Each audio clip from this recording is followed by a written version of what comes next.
I was out of a job for probably 6 months. I had to move back home with my parents.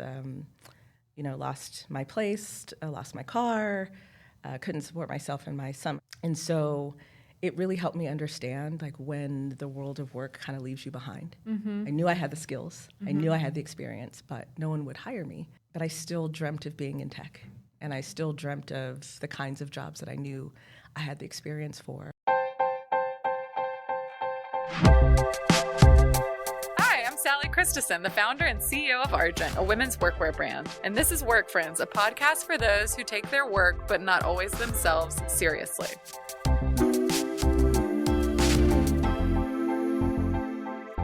Work Friends. I'm so excited to introduce you to our next guest, LaFawn Davis. LaFawn is the Chief People and Sustainability Officer at Indeed. Her work leading culture at major tech companies spans over a decade with previous roles at Google, Yahoo, PayPal, eBay, and Twilio. Among her incredible leadership, she's also a staunch advocate for STAR Professionals, which stands for Skilled Through Alternative Routes. After all, LaFawn herself is an esteemed C-suite executive without a college degree. LaFawn is truly a wealth of knowledge when it comes to navigating the many challenges facing the modern workforce, from DEI initiatives that currently are under attack, to fears around AI, to the vital attention sustainability deserves. I can't wait to get her expert perspective and share her unique and inspiring story. Now on Work Friends, LaFawn Davis. Okay, LaFawn, welcome to Work Friends. Thank you for having me. I'm very excited that you're here. We first met, we were just reminiscing on this, but now that we're recording, we first met back in maybe 2018, 2019. Yeah, I think 2018. At a women's conference. Yes. Pop-up. Mm-hmm. And all I remember is the energy that everyone had when your name came up. Like, it was like, LaFawn, we love LaFawn. And then we met and just, I don't know, there's like, you just have this like charisma about you that's very infectious. You. So I'm excited to be reconnecting. Thank you so much for having me. I just remember someone running over like, you have to come see this. You have to see this pop up. You have to see these suits. And so I ran over, and that's when I got to meet you, and I was like, there's pockets in everything, and this is amazing. Do you know, one of my favorite stories from before we launched was a really reputable male venture capitalist said, utility doesn't belong in women's clothing. That's right. And how many memes exist around how coveted pockets are for women? We have never gotten them, and they're even my daughter requests them all the time. But I'm like, this is really why we are where we are. Yeah. And it's the design being by women for women, totally. I think is really special because of course we want pockets. Yes. Of course we want utility. Who wants to bring a bag everywhere? At a minimum, exactly. Okay, so we love to start the show with an icebreaker. I would love to hear about your biggest oh no moment that you remember, and if you can elaborate on what went wrong and how you handled it. Right. So I think the one that, there's been quite a few oh no moments, but I think the one that pops up for me is I had prepared for a really long time for this presentation. And I was going to be giving it in front of a bunch of executives, and we're in like a formal boardroom and everything. And so I am presenting my slides, and a friend of mine decided to text me at that moment. She wasn't at my company. She had no idea I was working. Or presenting, and I hadn't turned off all my notifications and things like that. So on the screen was an expletive, but she's basically saying, girl, but in a different word. And she texted me like 7 times, and I couldn't get it off of the screen. And I was like, and they just they laughed, thank goodness, yes. And seemed to give me grace, but I turned like several shades of red. I'm sweating profusely. And this was like, my big girl presentation in front of executives. So it definitely took the edge off in the room. I took the screen down. I finally corrected it and started over. But they gave me a lot of grace in that room. Were you able to focus on the presentation at all after that? It was really hard. I can't even imagine. I had to reset. Yeah, and for then, sure. Of course, later I'm like, never, ever, ever text me again while I'm at work. Period. I don't care what it is. Forget me, lose my number. I don't want an email. I don't want anything. I mean, we all have those stories, though, and it is refreshing to know that it happens to everyone at all levels. We're all human at the end of the day. At the end of the day, we are. And that was the beauty of it, is that They just kind of took it in stride instead of like a mark against me. I would hope so. And this is one of those cases too, where if it was a mark against you, I would argue that you're not employed at the right place. 100%. It's like not a fit, you know? 100%. Yeah. Okay, so I'm excited to go back to the beginning. You grew up in San Francisco. I grew up in San Jose. You did? Yeah. So I grew up in the Bay Area, but I grew up in San Jose. And most of my family was all in Oakland and Berkeley, both sides. My parents have been together since they were 16 years old. Wow. And so we were the only ones that moved to San Jose, and that was well before Silicon Valley. It was very suburban, grew up next to an orange orchard. Great. Well, yeah, so my first job in the Bay Area was at Cisco, so right in Santa Clara, San Jose. So I spent a lot of time in San Jose, but I know how much it's changed over the decades. So much. So can you share a little bit about what it was like growing up there? Sure. It was very suburban, very much neighborhood, working class families. All my elementary school, my middle school, and my high school were all within like 2 blocks of each other. I played sports. I worked since I was 14 years old. Same. It was just very. What were you doing? For my first job. Mm-hmm. So at 14, I started to work for Aristus Flowers, so a floral shop, and it was Black woman owned. And I learned so much from her that I didn't really know that I was learning at the time. Mm-hmm. So although it was a floral shop, she also had, like dolls and figurines and things like that.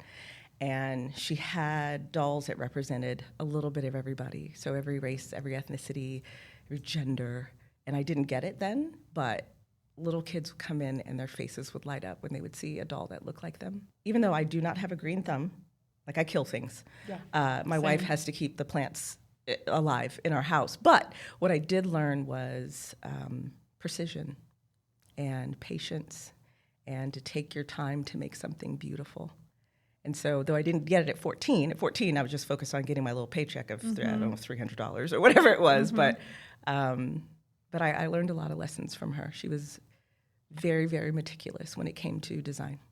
Did you witness any hardship that comes along with running your own business? I did. I again, didn't really understand it at the time, but thinking about how she was going to make payroll, if it was a, say, slow season or a slow month, I did see her struggle a little bit. Her partner at the time, I think, was helping her like keep the books and things like that. So I would see when he would come in and they would be talking about cash flow and things that they could do to advertise more. And the business was really a lot of word of mouth. It was very community driven. And so I did see the struggle there when times weren't booming. I mean, what an informative experience at that age, too. Yeah. So, I mean, that's a nice segue into a question I want to ask, which is, what are the early examples of work in your life? Obviously, this is one of them. What are some other examples of who you were looking to and what kind of impression they were leaving on you? Yeah, so I've been working since I was 14, and I also worked a lot of retail jobs, which were really interesting. One of my retail jobs, someone asked me this question the other day at work, and I was saying, well, there was one job where they kept touching my hair. I was a cashier, and so, I would see all of the customers when they came to check out, and I would have, like, Protective Styles braids or things like that, and they would just go in with the hand, as they're on their way going like, oh, your hair's so, right? So I did a lot of dodging and things like that, but at some point I said, please don't pet me like a dog, right? As I didn't understand the fascination of needing to actually touch my hair. In another instance, I started to learn merchandising. Mm-hmm. That wasn't my job, but it was a lot of fun. Mm-hmm. And so when inventory would come in, I would do merchandising, and then I had this idea, why don't we have live mannequins to bring people in? And so I would go into the display area, and I would freeze and put on, like, the latest outfits, and people would walk by, or kids would be like, I think that, and I would wink. Stop. I knew that person's real, yeah. And so that started to attract more business. It was a great time to be creative, right? And I was a teenager, so it's not like I thought about any limitations to what I could do. I guess. And that was a major influence in being able to see a problem and say, hey, I have an idea, right? And being allowed to explore that in a really creative way. But I was largely influenced by my dad. So my dad was an executive in insurance growing up. And so, and my mom also, as I grew up, she worked at the schools, probably keep an eye on me. And then she was also working at different companies as an operator. But growing up, I wanted to be the CEO of 7 companies at the same time. That was my dream. Great aspiration. That was my dream. I don't know how that was going to work, but that was my dream. And so I just knew I wanted to be, an executive, and I wanted to run things. I wanted to lead things at a very, very early age. Yeah, I mean, I share that. I don't know about 7 companies, but the one looked good at that point. Did you have any sense of industry, or it was just sort of directionally business? And just directionally business. Yeah. And then when the first .com bubble started, I was like, I want to be in this thing. Mm-hmm. I was actually learning to code, and I just didn't know it. We had a Tandy 64, one of the old computers, and I was learning how to code so that I would have different colors on screen and making shapes and stuff like that. But I just didn't know what it was, right? And so the only thing I knew about was hacking. I was like, ooh, hacking could be cool. Mm-hmm. Using the powers for good. Yes, of course, right? Always. But yeah, it's the industry started. So after retail, I knew I wanted to go into tech. Yeah, I mean, you were at the forefront of it too. So you've talked about your job experiences. What was happening in school to mirror, So I actually don't have a college degree. I started school. Not uncommon for those that sit in your chair, for the record, for a lot of people we've had on the show. Not uncommon, but there is a sense of, well, I will speak for myself. Sometimes there's a sense of shame. Mm-hmm. And I always share that shame and guilt are different. Guilt is I did something wrong. Shame is I am something wrong. Mm. So this was a sense of shame because I knew if I wanted to be CEO of 7 companies, I didn't see anyone without degrees. I didn't know that there were people without degrees that had a seat, a C-level executive. So I did start going to school, but I started working more, and then I got pregnant with my son, and so classes became less and less, work became more and more, and then I stopped. And at the time, I was able to get a lot of jobs easily. I kind of got into operations, was able to get into a lot of startups that don't exist anymore.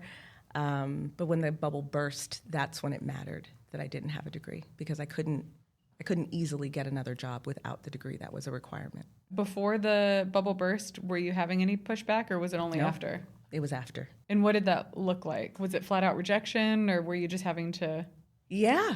It was, even though I had roles in operations, you had experience. Clearly had experience, I didn't have a degree. And at the time, that was very clear, you don't have a degree. And so, wow. Right. And what did that feel like? So I went from making $90,000 a year, which was big at that time. That's big. That's big at that time. Entry at level. This time, yeah. It was a little tough to survive, but at that time I was making $90,000 a year, and then I went from that to $11.75 an hour, because after 6 months, a friend of mine was able to get me into a company to be a claims adjuster for a rental car company. But I was going for other operations roles, and I would just get rejected left and right. Because the job market was so tough, it was an employer's market. And so you could ask for anything, for people to have PhDs if you wanted to for entry-level roles. Were you landing interviews, or were you not even getting that far? Wasn't even getting interviews. Wow. Yeah, I wasn't getting interviews. I have to imagine, knowing where you eventually landed, which is being an HR leader, that this informed that a bit? 100%.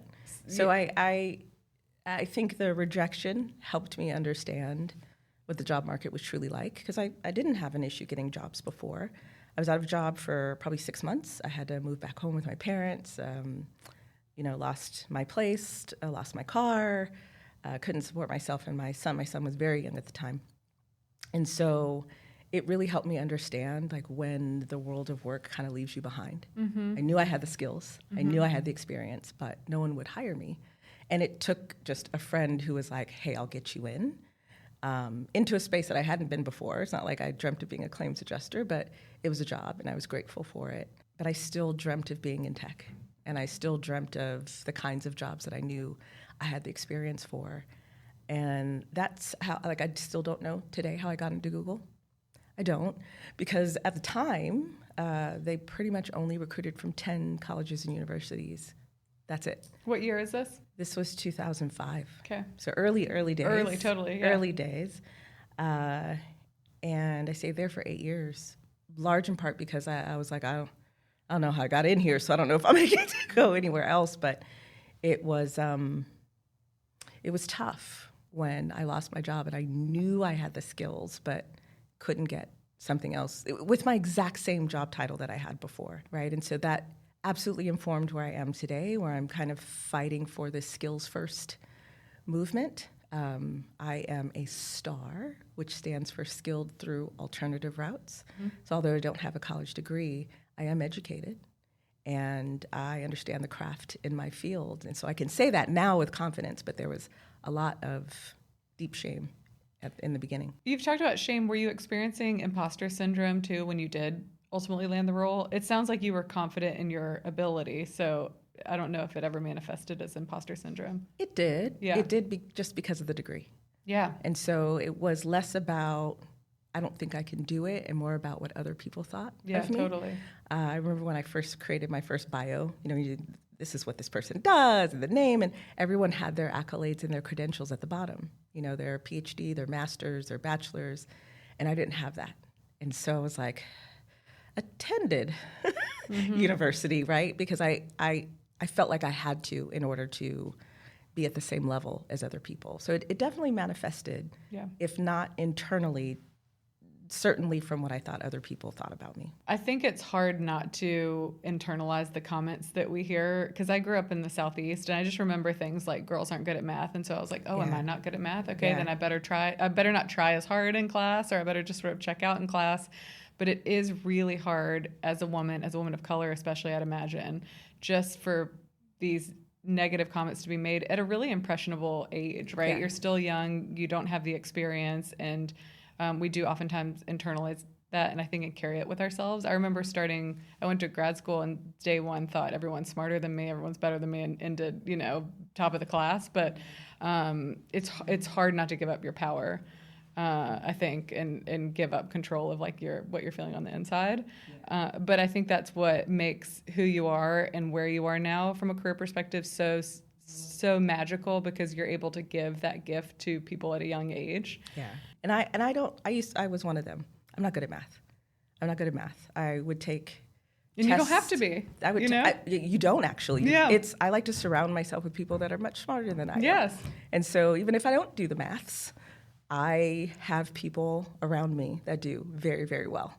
And that's the realization I had to come to. I don't have to be good at everything. Totally. Nobody's good at everything. But being smart enough to understand that there are other people who have better skills than you, I think, is what makes you a great leader. Know what you don't know. Exactly. Mm-hmm. And know that you have good work ethic, and then you're going to work hard. Mm-hmm. I think that is a huge thing that I look for now when I hire, is someone who communicates the fact that they're concerned that they can fully deliver on the expectations of the job. To me, that's a green flag. So, yeah, and I graduated from college 07, 08. Mm-hmm. Tough job market. Mm-hmm. So I can certainly relate. It took me 6 months to find my first job, and I knew that I would be good if someone would just give me a chance. That's right. And that's, again, centering on kind of my role at Indeed. We believe that talent is universal, but opportunity is not. And so sometimes just giving someone the opportunity, you can see them flourish, right? Yeah. And so I'm grateful for that friend that gave me an opportunity, because that allowed me to actually progress in my career. Yes. Yeah. And I think, and this is the unfair part of work, and we're going to get to this because I want to talk about AI and the role that tech can play mm-hmm. in hiring. Mm-hmm. But so much about our world comes down to who you know.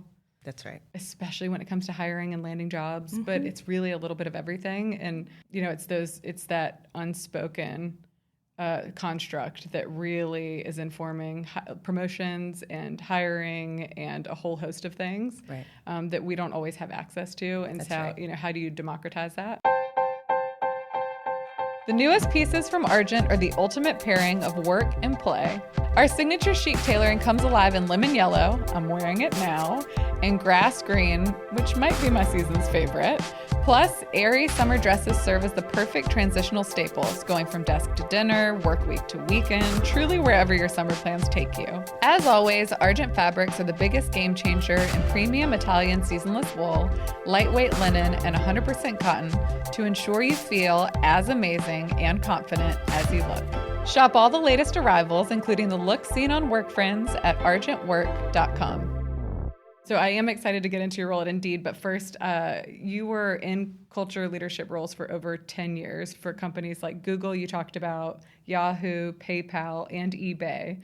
And just for the listener, these are at the height of, these companies, I think, like early days, but I mean, they were behemoths. Oh, yeah. When you were there. Can you share what diversity, equity, inclusion, and leadership looked like at that time?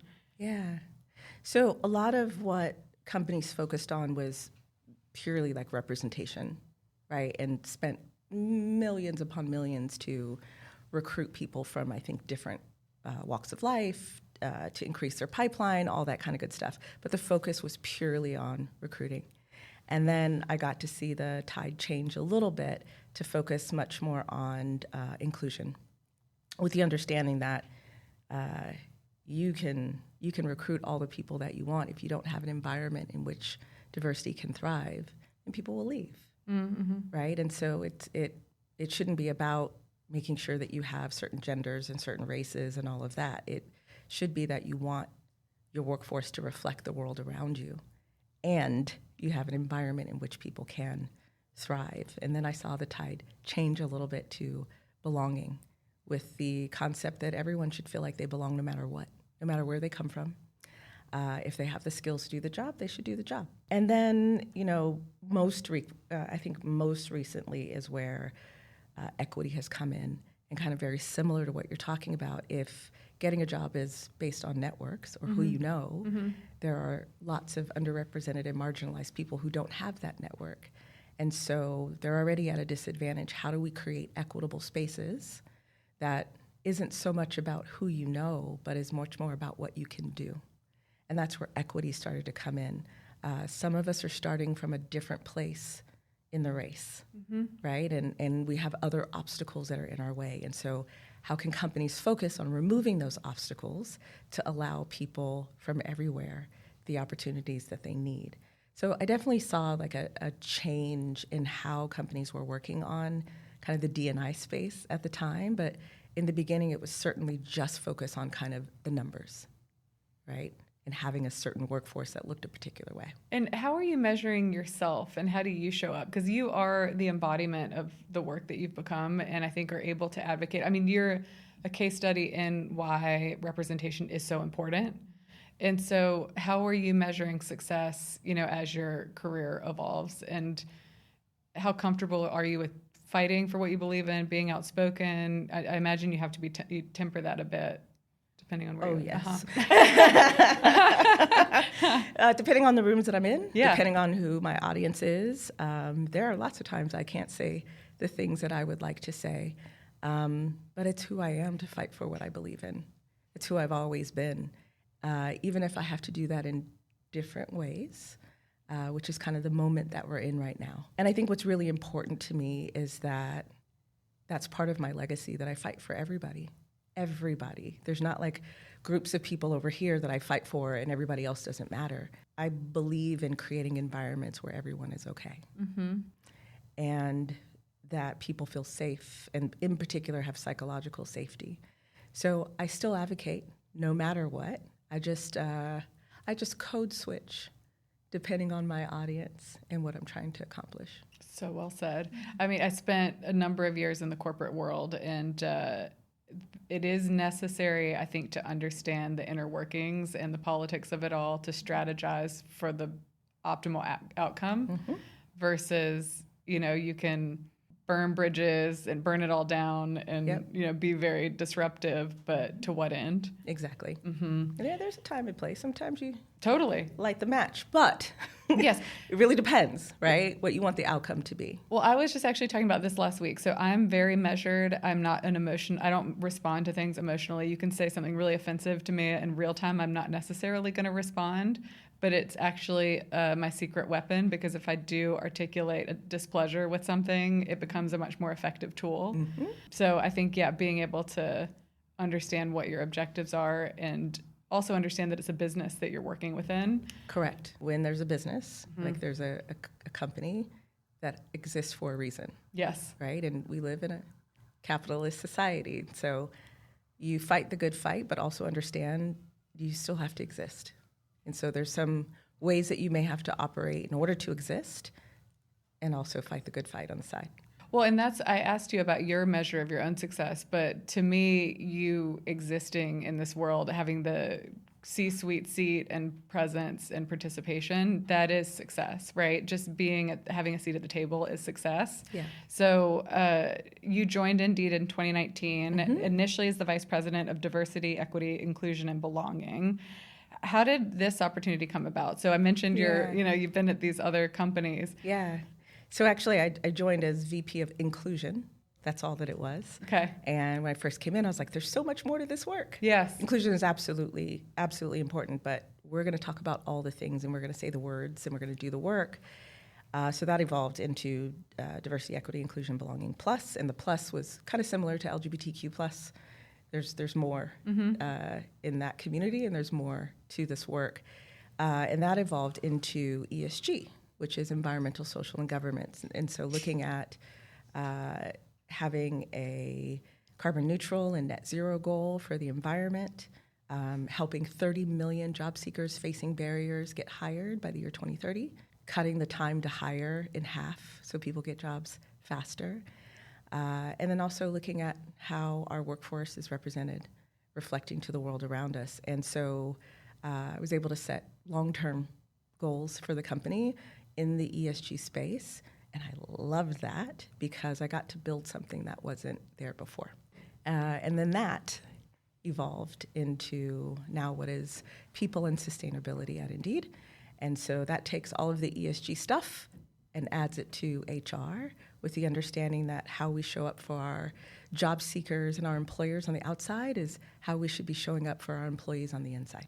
Incredible. Well, I did mean to ask this to go back one step. You talked about how you didn't want to leave Google. How did you end up going from company to company? Were you recruited into each opportunity? I was. From Google, it was a decision I had to make to leave, and it was like therapy and the whole thing. My mentor at the time was like, you can do this work somewhere else. And I was like, nuh-uh, right? Because in my head, I was like, who's gonna have me? I don't have the degree. That was still very ingrained in me. But after that, it was, I was recruited. I think I went from Google to Yahoo. I went from Yahoo to eBay, and eBay split into eBay and PayPal. And then I was recruited to Twilio in a very interesting way, and I actually have to give it to them for that. I showed up to speak. No. Like, would you come speak to our company about, ERGs and things like that? Absolutely, I'll do that. So I came and I spoke, and then I was pulled into a room with their general counsel, and she said, "What do you need to know to work here?" Brilliant. And I was like, like looking around for cameras. Is this a setup or something? Same thing with the CEO. What do you need to know to work here? And I was like, I don't even. What's your name? Like, I don't even. It was very clever and got me very interested in the kind of company that would do that. I was like, let me check it out. So I ended up going there. And the same thing with Indeed. An executive recruiter came calling, and it was only because the head of HR at the time was in the email, and I knew him. And so I was like, oh, all right, I'll take the call. I wasn't looking, but they came looking for me. And so I got to know the company. I got to meet lots of the executives at the time, and so I joined. Are you consulting? Is there a sponsor or mentor that you've consulted throughout your opportunities? Are there a number of mentor sponsors? So my main mentor is Stacy Brown-Philpott. Oh, yeah, great. She was that same person. We were at Google together who's like, you can leave here. Nuh-uh. She has been phenomenal mentor and friend throughout my entire career. And I also have just what I call a squad. So those are folks who have been in the industry for a long time in varying roles similar to mine, and we lean on each other a lot. Like, what's going on with you, and how are you handling this? And we cheer each other on. And to be honest with you, that squad is the reason I was able to come out of my imposter syndrome. Because sometimes you just have to be reminded how amazing you are. Yes. You know? By someone you respect. By somebody you respect, someone who, you know, it's not like your parents, because you're saying that because you love me. I know I'm pretty, but you're saying that because you love me. But they're a phenomenal group of women. How has your view on moving companies or taking on new roles, like what are you looking for in each opportunity? I think I've found that I'm a builder. I love to build things that don't exist. I love to solve problems that nobody else is solving. So even within all of my roles, I think I was able to find that. There was a moment when I left Yahoo and went to eBay before it split where I went into communications because I was tired of diversity. I felt like I was pushing a boulder uphill, and I was pretty fatigued from it. I felt like it was a lot of lip service that companies were giving. So I was like, I love communications. I'm good at it. And so that's what I actually went for to pivot my career a little bit. And I got to build employee communications with the rest of the team at PayPal, which was awesome, before I got snatched into a culture and inclusion role because the new chief people officer saw my background. It was like, I want you in this role instead. But so these are like opportunities that kind of came to me. But I think the exciting part for me in each role was building. When I got to Indeed, I got to build out DEIB+. I got to take on accessibility because no one else was purely focused on it. It was already within our product teams, but I wanted it to expand that to also be for our employees and to do much more with accessibility. That normally sits in a CTO organization, but I was like, I got it. Right? So I took that on. That's cool. I think that's how ESG also came to be. It was new. I got to build it. And then looking at people and sustainability, one of the things I'm most proud of is helping to build the responsible AI team, which also sits with me. You touched on this, but in May of last year, you became Indeed's Chief People and Sustainability Officer. That's right. And this is pulled from your bio, but it means that you oversee, we do our research here, HR, talent attraction and engagement, employee enablement, learning and development, and people transformation teams, and also lead DEIB+. What's the B? DEI, Diversity, equity, inclusion, belonging. Belonging, Plus. yes, okay. And also lead DEIB+, social and environmental impact, and responsible AI and technology teams. That's massive. Did you take a breath? No, I don't think so. Gina won't be happy. But that's massive. So can you break this down a bit in terms of what your job looks like in practice? Yeah, busy. I need a nap. Busy. It's like our concept, our vision is that, again, we want our job seekers and employers to thrive. We want our employees to thrive too. And so the ESG space, the sustainability part, is a pretty well-oiled machine. We are transforming how we're looking at HR, of course, through the lens of AI. I think every company is starting to go through that. I'm speaking a lot about whether or not we're going to have humanless recruiting at some point. I believe that hiring will remain human. Of course, AI is going to be able to automate lots of things and administrative tasks, but that should allow us to focus on the more human aspects of our work. And I see that for all of HR. I think the equity piece that I was talking about earlier really lands well when I'm talking about responsible AI, because that's making sure our own products and services are fair for our job seekers and our employers. It's fundamental to what we do, and we've used AI for a long time at Indeed, but it is now on the forefront, right? And it can be scary, but also exciting. I think to see what the world of work is going to look like, and to have that within my organization and be able to lead that has been one of the greatest joys of my career.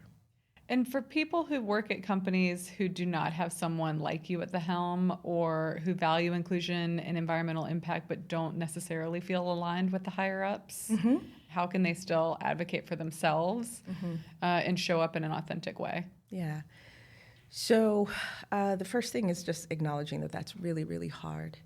If the top of the company is not aligned, then there's actually little traction that you might be able to make. There's always grassroots ways that you can focus on creating an environment where people feel like they belong. You can make it for more an inclusive environment, making sure people have their voices heard. But again, without alignment from the top of where the company is going, it's a really tough space to be in. And I actually don't encourage people to burn out trying really hard to convince if it's not there, if the alignment is not there. That can be a very tough spot, an unsafe spot for someone to be in, especially if they're already marginalized within either society or in the company. So I would say focus on the environment that you're creating or helping to create. Try to get a little bit of groundswell that way. But there's very little you're going to be able to do as far as the company goes or the direction that the company goes. You can still make an impact. It just won't be as great. And, there's the kind of old adage around showing the business case for diversity and seeing how it impacts the bottom line. All of those things are true, and you can bring all of the data. You can have ChatGPT help with that. But again, it really has to, a company has to be run. And the leaders at the top are deciding the direction of the company. So it has to attach to the vision that they have, right? If it's fundamentally different to the vision that they have for the company, and it's an environment where you feel like your values are not aligned, it just might be somewhere where you shouldn't be. Yeah, I think what you said around just protecting your own mental health and well-being, make sure that you're working to live, not living to work, and giving yourself up to somewhere where you're not necessarily value matched. And then I also think that being successful and being there, like that in and of itself is an accomplishment.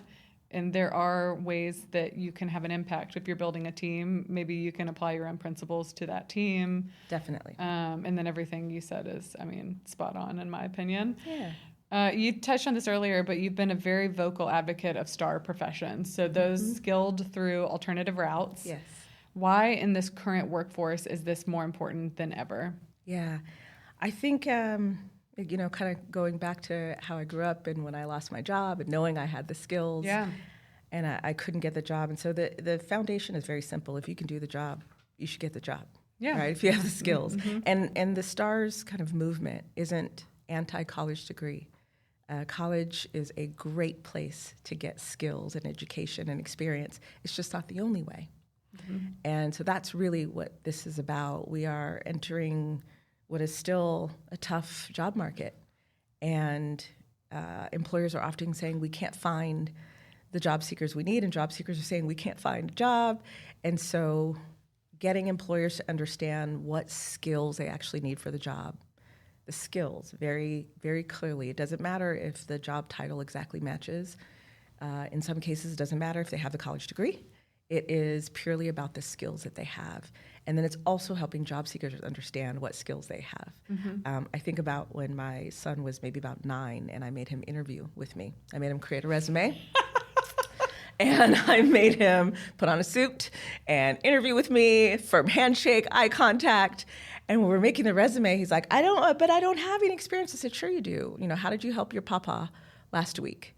What chores do you do around the house, right? These are skills that you have.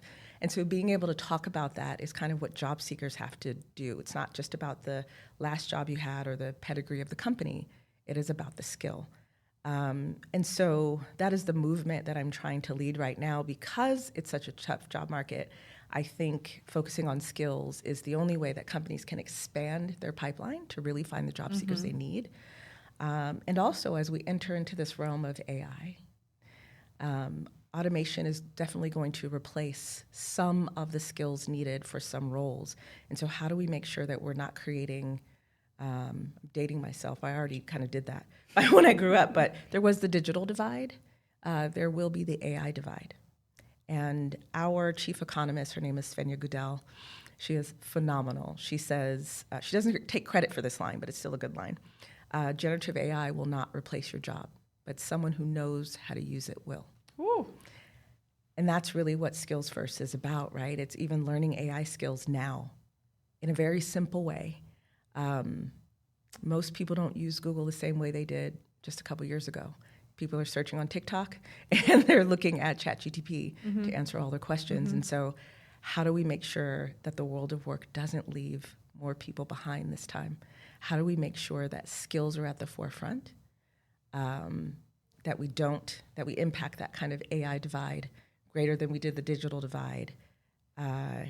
And how do we give that confidence to job seekers so that they don't end up with imposter syndrome, that they know that they have the skills to do the job effectively? Looking back, what do you think younger LaFawn would think of you being a member of the C-suite today and everything you've been able to accomplish? Yeah, I think she would give me a high five. Yeah. I think she would say, job well done. Now focus on your next 6 companies. Yeah. Where are the other 6? I have like a million questions for you. I'm so excited that you're here. I just have to say that. I just think you're the coolest. I think your resume is the coolest. I think Indeed is a very cool company.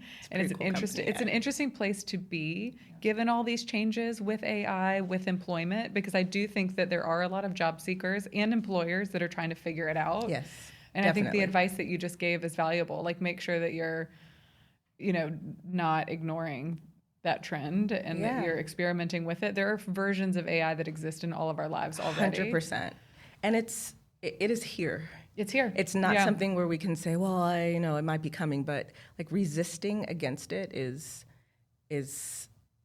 going to create that bigger divide. And I think just small things, right? You could ask ChatGPT a recipe. Like start with something really small so that it doesn't scare you. I know our CEO asks, or when our CEO is asked, are you excited or worried about AI? He would say, yes. Right? Because there's so much to be excited about. Yeah. It is scary. And I think we have a duty of care. That's how I look at responsible AI. I look at it as a duty of care because we want to make sure that we're all training AI in the right way so we don't exacerbate all of the human biases we already have. Yeah, and to ensure that it's additive to the human experience versus what some of technology has become. Yes. So yes. I'd love to close out with by getting 2 pieces of advice. So for job seekers, what's one thing they can do to feel confident in the current market? And for those in a position to hire, how can they hire for longevity? So for job seekers, I would say, again, focus on the skills that you have, not necessarily where you got them or anything like that. Understanding the skills needed. Now, job descriptions can be pretty generic, but understanding the skills needed and presenting yourselves in that way, I think is the single best thing a job seeker can do right now.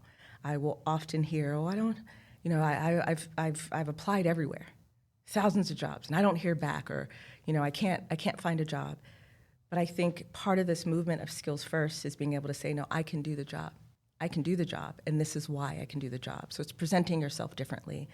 And if I could have a second thing that job seekers can do, it would be to focus on AI.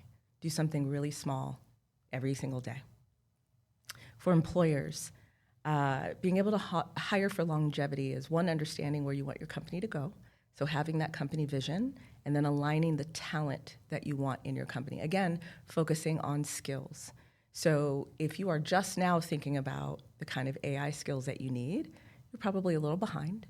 I think most companies are thinking not just about the people that they have to employ, but also what an agentic AI workforce looks like. A lot of people in my position are not just focused on HR, they're focused on human and digital workforce. And so, again, that breaks down to the skills. What skills do you need to be able to contribute to the vision that you have for your company? And it's probably going to be a combination of both. Incredible. We have come to the end of our episode, and that means it is time for my favorite segment, Would You Rather? Okay. You ready? Let's do it. Would you rather lead a meeting at 8 a.m. on a Monday or 4 p.m. on a Friday? Both of them are wrong. Oh, sorry. Excellent. That is it. Not how the game works. Oh, sorry. But Okay, no, all I do right. want to hear. I do want to Okay. hear what you're gonna say. Both of them are wrong. At 8 a.m., that is going to influence your entire week, and you'll get the Sundays, right, where you're thinking about what you have to do, and so your Sunday's ruined if you have an 8 a.m. meeting. At least for me, because I'm Sunday not scaries. I'm not a morning person, quote unquote. And then Friday at 4 p.m. that's also horrible because that sets off your weekend, right? And so if you're going to make me choose, I'm going to go with Monday at 8. I think same. Yeah. I think you've got people checked out on Friday. Yeah. But I don't disagree on Monday. It's not Right? setting the right culture. It is not. Would And you don't want 8 a.m. Monday me. or anyone. Would you rather take a class to learn a new skill or teach what you know to a class of newcomers? Ooh, I'd love to learn a new skill. Would you rather have every meeting be in person or every phone call be on FaceTime? Ew.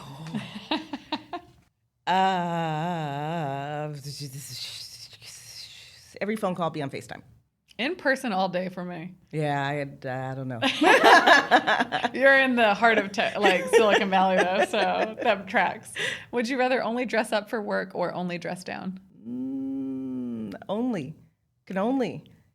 This is a test. Let me just remind you. There is a right and there is a wrong. No, I'm going to go dress up. Oh, great. If I can You only passed. do one. Great. In, I don't know, Argent, Oh, maybe. that's an idea. Would you rather write a great piece of feedback or receive a great piece of feedback? Write a great piece of feedback. Would you rather have a desk next to a loud talker or a loud chewer? Oh, my eye just twitched. You said talker or chewer? Talker. Real lose-lose. Oh, yeah. Would you rather accidentally leave your mic unmuted or your camera on? Camera on. Yeah. That tells me a lot. I know, it should. When people say the other, I'm like, what? Would you rather send out a company-wide memo with a blatant typo or accidentally CC the entire company on a very mundane email? Well, I already did the latter. So, the first one, though, again, my eye would twitch. Yeah, I think so. Blatant typo. Yeah. Everyone understands that. And plus, I make up words all the time. Great. So they're used to Great. they're used Great. to that. So no one will even know. Yeah, they'll just be like, okay. Thank you for being here. It's such a pleasure. Thank you for all the work that you're doing. It is so important, and we're really honored to have you on Work Friends. Thank you so much for having me. It has been absolutely amazing, and as you know, I love Argent, and I love that you work the work that you do here. Thank you. Thanks for listening to Work Friends, a podcast from Argent. Listen and follow on all podcast platforms and subscribe to the Argent YouTube channel for more clips and bonus content. Plus, email your work questions and dilemmas at workfriends@argentwork.com for a chance to have one of our amazing guests weigh in with advice. I'm Sally Christensen, and we'll see you next time. Work Friends. Work Friends is produced by Gina Marinelli with editing by Ryan Woldoff. Our theme music is by Karina DePiano and Melanie Naima. This episode was recorded at Podstream Studios in New York, New York.